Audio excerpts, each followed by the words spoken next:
Humans can live almost anywhere on the planet. We're capable of adapting to the harsh conditions of the Arctic Circle, the high altitudes atop the Andes, and even in the midst of tropical jungles. In fact, few species are spread as far and wide as humankind, with us even aiming to venture to the stars and colonize alien worlds. But could evolution have taken us down a totally different path?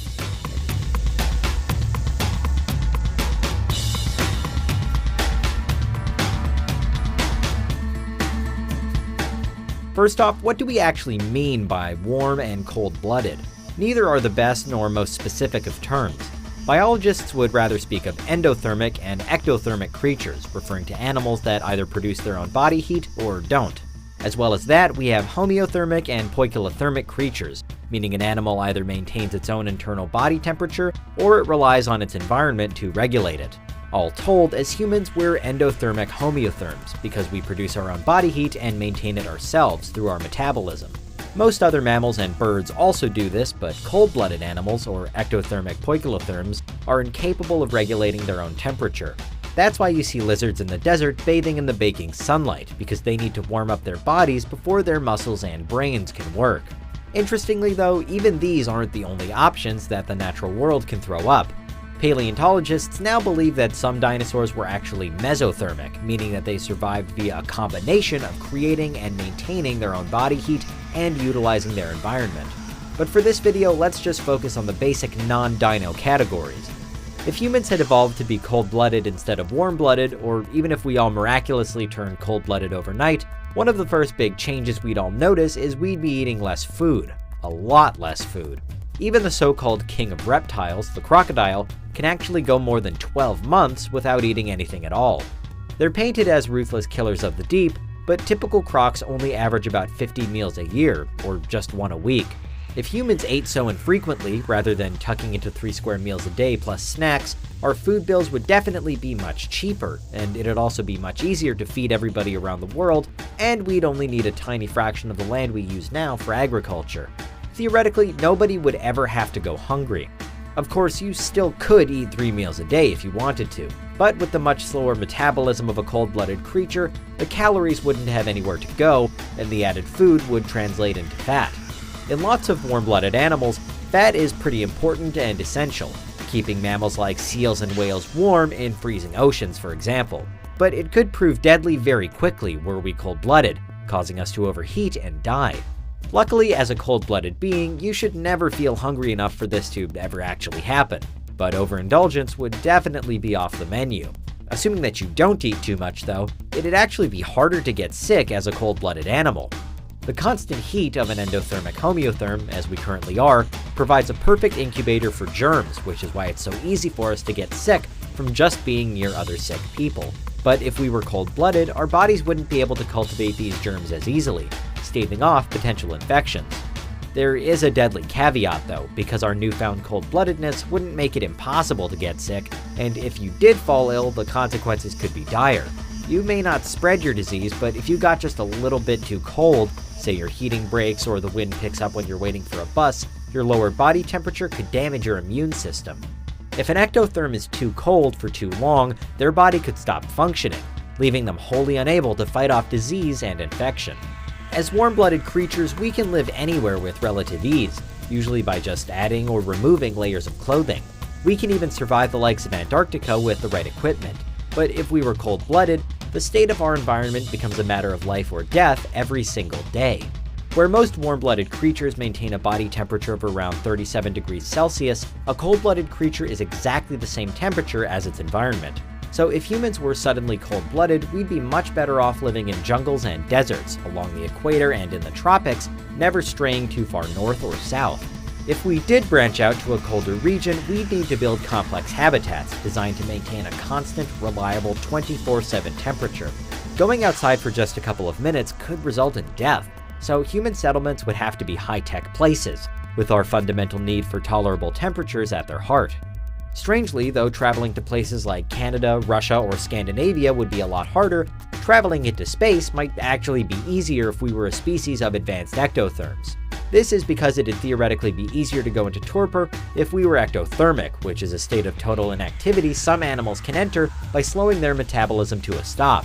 Putting humans into a deep sleep is a staple sci-fi idea, but it'd be all the easier if we could just do this naturally without the need for complex technologies that we haven't yet invented. Send some deep space astronauts on a shuttle to Mars, and if they're cold-blooded, they could nap through the whole journey, meaning they needn't take as much food and water with them and they needn't deal with the loneliness. Though, of course, actually living on Mars would be just as tricky for any ectotherm, since the red planet's average surface temperature is minus 60 degrees Celsius. There's one final thing that's pretty important though: brain function. The human brain uses about 20% of our current energy levels, which is 20% of our daily caloric intake. Clearly, if we only ate one meal a week, our human brains wouldn't receive the same power to reach the same levels. It's why the world isn't really run by a race of advanced lizard people.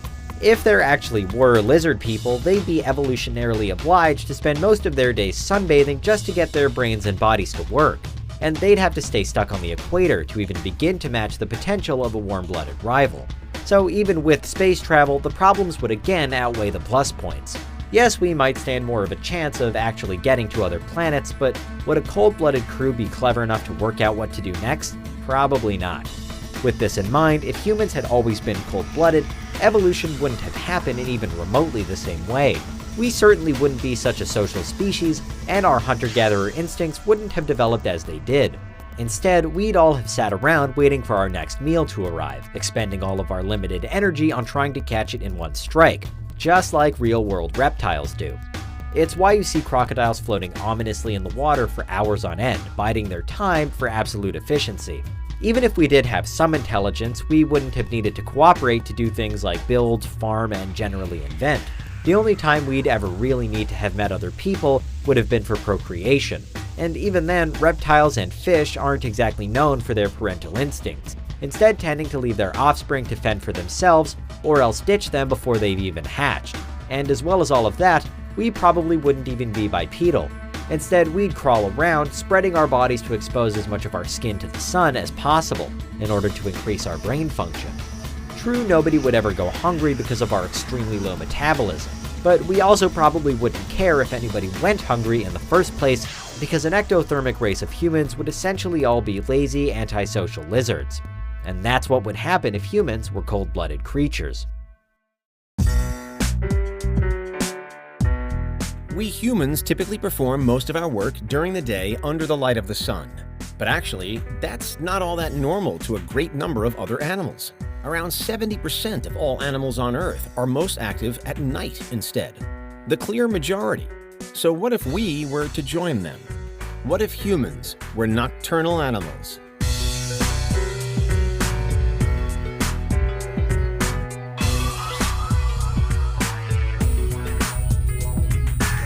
First, it's important to note that just because humans aren't altogether nocturnal, that doesn't mean that we're naturally or wholly diurnal either.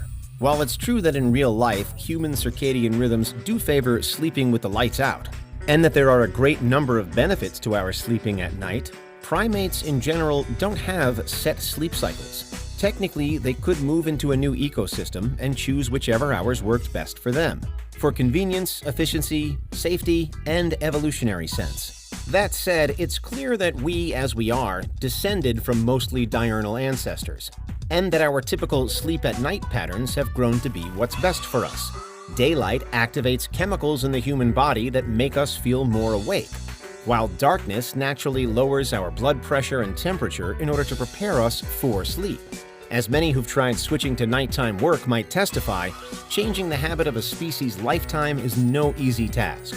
But still, had our ancient evolutionary path taken even a slightly different direction, there's a real chance that we may have wound up nocturnal naturally. So how would that have looked? In general, animals develop their bodies differently to fit with the hours of the day they spend most of their time awake. Nocturnal bodies are built to counteract the low levels of visible light during the nighttime, for example, resulting in nocturnal creatures often having larger eyes and wider pupils to capture more light. Sticking with just the eye, there's also the tapetum lucidum, a reflective layer in the eye of some animals such as cats that enables them to amplify the amount of light that enters the retina, and also causes the eye to glow in the darkness. More than just being better though, our vision would also probably be very different. This is because it's likely that our eyes would have evolved to have more rods in our retinas than cones, as rods pick up light sources easier while cones focus more on color. So in just this one part of the body, it follows that if humans were nocturnal, then we too would have tapetum, wide pupils, larger eyes, and a sharper, although perhaps less colorful view of the world via a kind of biological night vision. A lack of light also causes some of the other senses to naturally become more heightened as well. The powers of hearing, smell, taste, and even touch can dramatically increase in creatures that have to hunt and survive at night. With vision impaired due to the darkness, some animals develop an increased sense of touch, for example, to better feel vibrations in surrounding water or through the ground. Some rely most on heightened hearing to perhaps respond to an attack that they can't actually see coming. Or a better sense of smell can be used to track predator or prey in the dark. So nocturnal humans would also likely have improved senses across the board. What would this actually be like? Perhaps we'd have much more mobile ears that move around our heads to track sound, or longer snouts like dogs or mice to smell much more subtle scents in the air, or fibrous skin that can feel very tiny change and movement in the wind.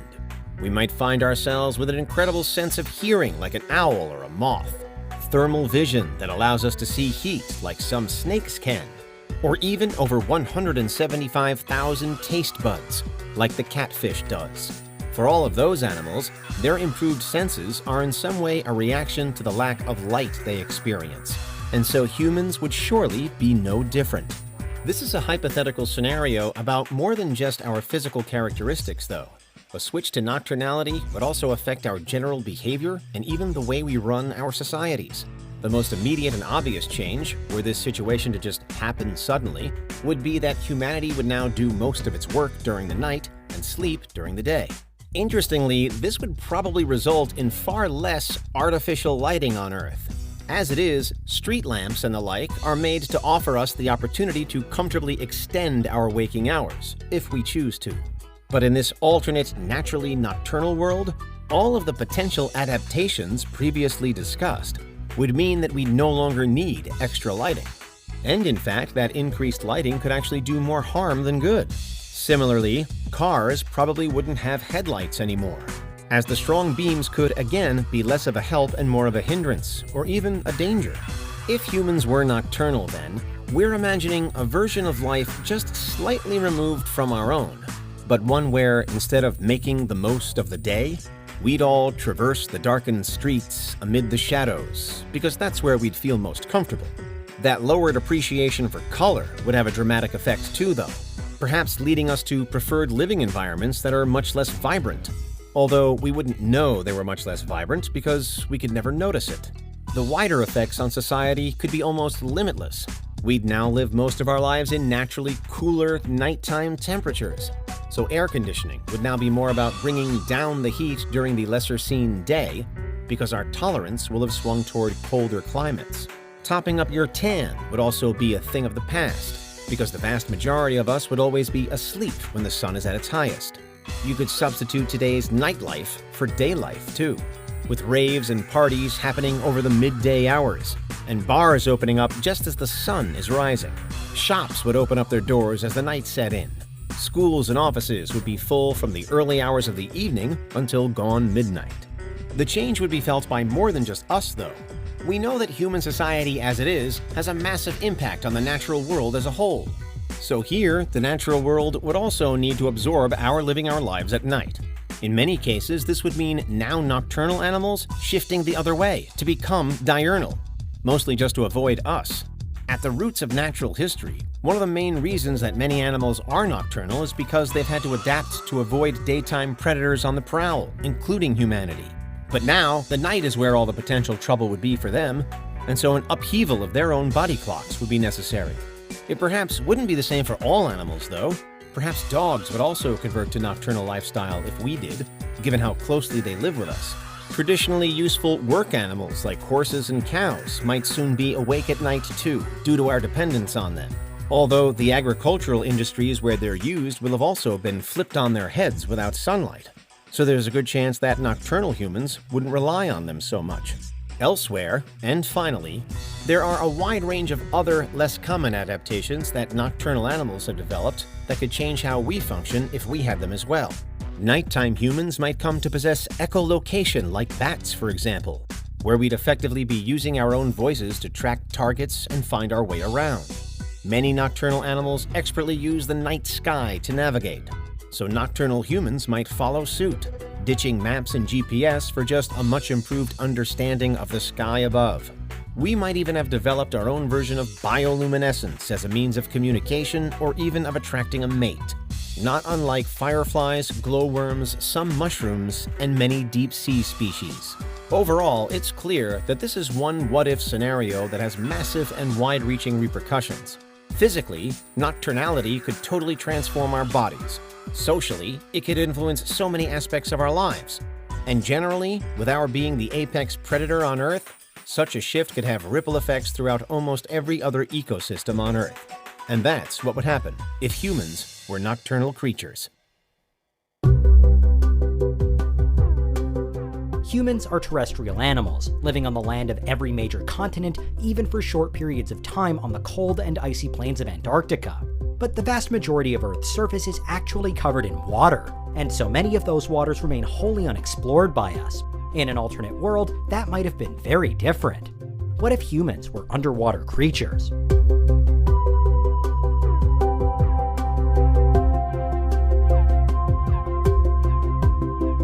The aquatic ape hypothesis is an anthropological theory that certain human traits, those which separate us from other primates, are the result of our species having had semi-aquatic lifestyles in the distant past. It was first proposed in the 1960s, and supporters of the theory argue that characteristics like our lung capacity and the fact we walk on two legs are evidence that humans were once a more aquatic creature. It's said our ancient ancestors needed these specific adaptations so that they could wade into the sea, dive and catch shellfish, which meant they needn't compete so much for food on land. It's also put forward as a way to explain some of the potentially useful traits that humans don't have, like our not having thick hair or fur to keep us warm in the winter, because that fur would have been disadvantageous in the water. Though the aquatic ape hypothesis does have one glowing endorsement from the world-renowned documentarian Sir David Attenborough, it isn't taken all that seriously by the majority of other scientists. This is because most believe that it just doesn't hold up to deeper analysis, and that all of the human traits which supposedly support it are actually better explained in other, simpler ways. That our hairlessness, for example, is more likely linked to sexual selection or body temperature. Our apparently increased lung capacity and breath control compared to other primates is believed to be better linked with our ability to speak. And finally, our being bipedal just isn't that unique. With plenty of other primates capable of walking on two legs if they choose, we're just the only ones that do so constantly, mostly because it takes less energy to walk on two legs than on four. The other major criticism of the aquatic ape hypothesis is that we're also not actually that good at swimming or diving, not compared to other aquatic and marine mammals at least. And our senses, our abilities to see, hear, smell, and touch, are also severely impaired while we're underwater. Whales and dolphins are intelligent air-breathing mammals, much like us, but they're obviously different to us because they're built and evolutionarily designed to live their entire lives in the water. Humans, as we are, just can't compare. The world record for the longest time a person has held their breath for is, an admittedly quite staggering 24 minutes, but the average is significantly less. Contrast that with just the average for, say, sperm whales, and they can go around 90 minutes before needing to come up for air. The longest recorded time that any whale, and indeed any mammal, has held its breath is for 137 minutes. It's not only true for whales and dolphins though, animals like seals and otters also breathe air, but can also comfortably hold their breath for ages. And seals and otters have fur, showing that our hairlessness is hardly a surefire sign that we've ever been a natural fit for water. Perhaps the aquatic ape theory would be more widely supported if we had stronger real-world adaptations to make us more like marine mammals. But we just don't. It's not the only way this alternate reality could play out though. Many non-mammalian creatures get oxygen via gills instead of lungs, for example, and the aquatic humans from various myths and legends often have a similar setup. Merpeople folklore has existed for thousands of years, and the mermaids in the stories aren't part whale or part seal, they're part fish, with a fish tail and often gills. Familiar as these storied merpeople are to us, however, they're a totally different prospect to the contentiously proposed aquatic apes of our own distant past. But maybe there's a middle ground. Some have theorized that something like the aquatic ape idea could in fact be part of our future. The diver and oceanographer Jacques Cousteau famously suggested that one day humans would take to the water and evolve into a new species, a species he called Homo aquaticus. Perhaps we could view Cousteau's future human as an amalgamation between aquatic ape and merperson. But what would a Homo aquaticus society really be like? Would it be recognizably human at all? Again, we can take our lead from the natural world that does already exist, as there are some sea creatures that already order their societies in similar ways to us. Whales travel in large familial pods, they take care of their young for a long time, and it's even been found that some have regional accents and dialects. If humans were underwater creatures, then we'd still have our families around us, and we'd still have local communities and a hometown, or home bay. We probably wouldn't have cities, but after a large community of octopuses was discovered off the coast of Australia in 2017 and dubbed Atlantis, there's reason to believe we would still group together. The ocean is wide, but aquatic humans could still be social creatures. In almost all other ways, though, we'd have to be totally different animals. It's simply too difficult to accomplish many of the things that humans have on land underwater. One of our most important tools, for example, fire, doesn't fare well underwater, which means no cooking or developing complex metals to build with. But even if we had fire, the free physical movement we enjoy on land, the incredible dexterity in our hands which has enabled us to craft all kinds of things from clothing to skyscrapers, would no longer be there. We'd have lost so much of that mobility because of the weight and density of the water, something which would only get worse the deeper we traveled. Octopuses and whales might be some of the most intelligent non-primates on the planet, but they still don't have hands and fingers, because they would never be able to use them, and that's crucial. If humans lived underwater, we wouldn't have hands and fingers either. Of course, being an underwater creature and living underwater aren't necessarily the same thing, and humans, as we are, have made various efforts to build suitable human-specific habitats under the waves. But again, there have been problems. Building anything underwater has proven a puzzle down the years, but efforts were led by Jacques Cousteau again in the 1960s. Cousteau, who is arguably humanity's greatest ever advocate for underwater living, helmed multiple projects to build human-inhabited villages under the sea. But the remains of these ultimately abandoned villages, specifically Continental Shelf Station 2 or Conshelf 2, can now be found definitely uninhabited at the bottom of the Red Sea. Conshelf 2 is large, yellow, and bizarre looking, more like a spaceship than a submarine, but for one whole month in 1963, 6 people, who were dubbed oceanauts, did live and work inside it. That's really as far as we've got though, with the few underwater bases that exist today still operating mostly as short-stay research labs rather than long-stay settlements. And although Cousteau remained a believer that humans were destined for the sea, land-mimicking labs like these aren't about to trigger in us any kind of evolutionary adaptations to turn us into a new, truly underwater species. The reality is that if anything ever happened to force us into the water as we are now, any kind of disaster event, then humans would be in serious, almost certainly unsurvivable trouble. If in an alternate world, humans simply were underwater creatures though, well, we'd look and behave drastically different to how we do now. If even parts of the aquatic ape hypothesis are true, then perhaps our fairly hair-free bodies wouldn't change all that much, but we probably wouldn't have hands or feet because we wouldn't need them, because we wouldn't be building things all the time. If we retain the need to breathe air, then we'd have had to have developed far superior lungs to what we have now. Or we'd need to have ditched air altogether and grown gills, in which case everything not covered in water, the mountains and valleys and cities, would be our great unknown instead. Where, as we are, the bottom of the sea is a place of infinite mystery, if humans were solely underwater creatures, it would be the rocks and trees of dry land that would capture our imaginations, most of all. The ability to fly is common throughout the animal kingdom. The majority of birds and insects can, and there are fish, reptiles, and mammals that can fly, or at least glide as well. But for a number of reasons, it isn't a gift which stretches to humans, who have long been firmly grounded on Earth. But that could soon change. What if humans could fly?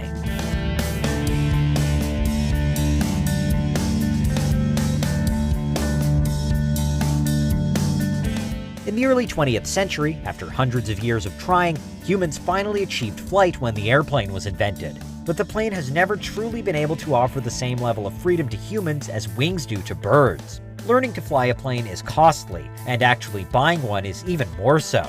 Commercial flights are pricey too, and they come with tight rules and regulations, as well as rigid timetables and flight paths. And even if you are lucky enough to own your own plane, you're still limited by how much fuel you can carry and what the weather's like. As exciting and generally crucial to the modern world as airplanes are, then, in a perfect world, there's surely a better way to fly than this.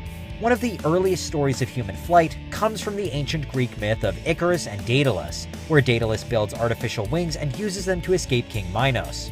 The myth's tragic ending wasn't because the wings didn't work, but because the wax in them melted when Icarus famously flew too close to the sun. Thousands of years since the story was first told, however, and we still haven't managed to build real-world artificial wings capable of lifting a human.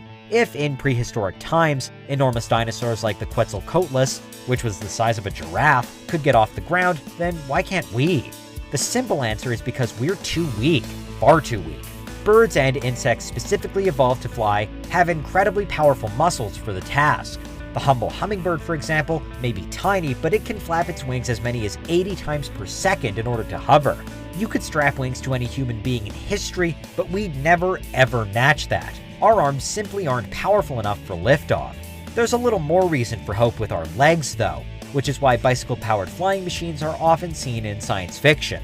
The Igor I. Sikorsky Human-Powered Helicopter Challenge, wherein participants have to build a human-powered machine which could fly for at least 60 seconds, was first launched back in 1980. But it wasn't until 2013 that the Aerovelo Atlas, a vast winged pedal-powered apparatus, finally won the $250,000 Sikorsky Prize. The Atlas's huge size, however, means that it won't be mass-produced anytime soon.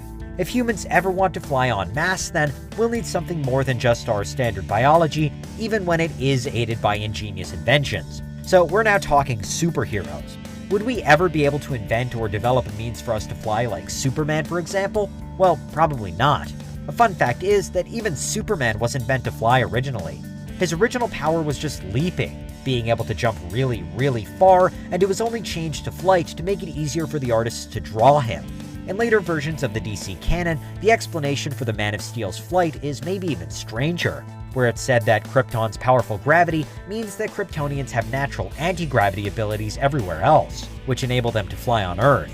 So, on Superman logic, one way humans could all fly is if we ever developed working anti-gravity, but we're currently a million miles away from doing that, unfortunately. Still, not all superheroes are off limits for us. Marvel's Iron Man generally flies using ion thrusters powered by his arc reactor, and there is hope for the future when it comes to this type of technology. While the exact tech as seen on Tony Stark doesn't exist yet, there have been various attempts to recreate it, some more successful than others, including an effort by Adam Savage from Mythbusters using small jet engines mounted onto a titanium suit. This approach essentially amounts to a jetpack, with jetpacks long having been symbolic of what the near future might look like, along with hoverboards and flying cars. And we do actually already have working jetpacks. We have for years, they just come with a whole host of issues.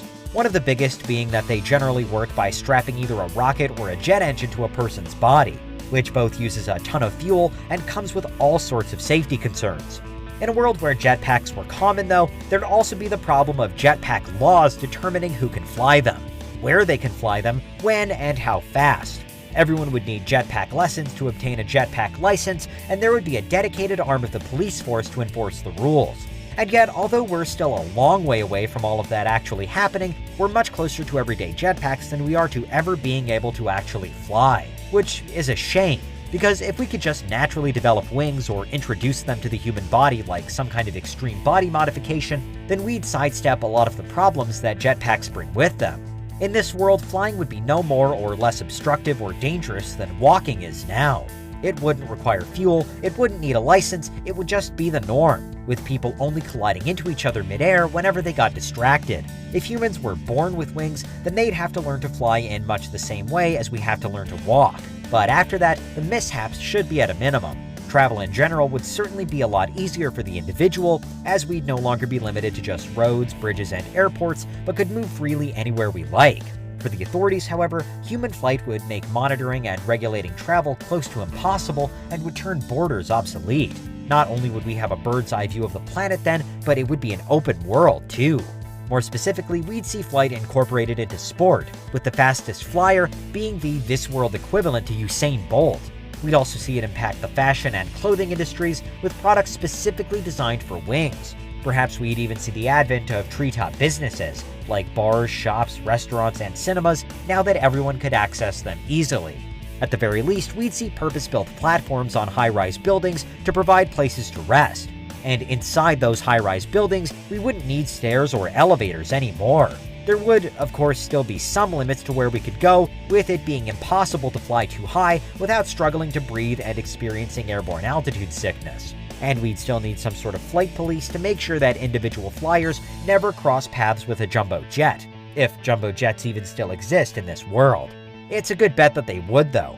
After all, humans can swim, but we still need boats to travel any distance of length. Finally, though, we might be giving up that ability to swim in this new world. Many biologists believe that humans, as we are, originally evolved from creatures that crawled out of the sea. But it's long been speculated that there's a trade-off in the natural world between swimming and flying, one that's best exemplified by penguins, which can't fly but use the same muscles and techniques as other birds to be expert swimmers. In a world where the skies were our own then, would the waters become inaccessible? Would we lack the lung capacity or buoyancy to swim? Or perhaps our wings would simply get in the way? Maybe in this alternate reality, we'll have developed a $250,000 prize for the first person who could create a human-powered submersible, so we could once again see how the other half lives. And that's what would happen if humans could fly. Which of these alternate realities do you find the most interesting? Which of all the various skills and abilities discussed in this video do you wish that human beings had for real? The natural world is already a strange place, but it would become even stranger if our own species were ever to adapt and evolve quite so dramatically.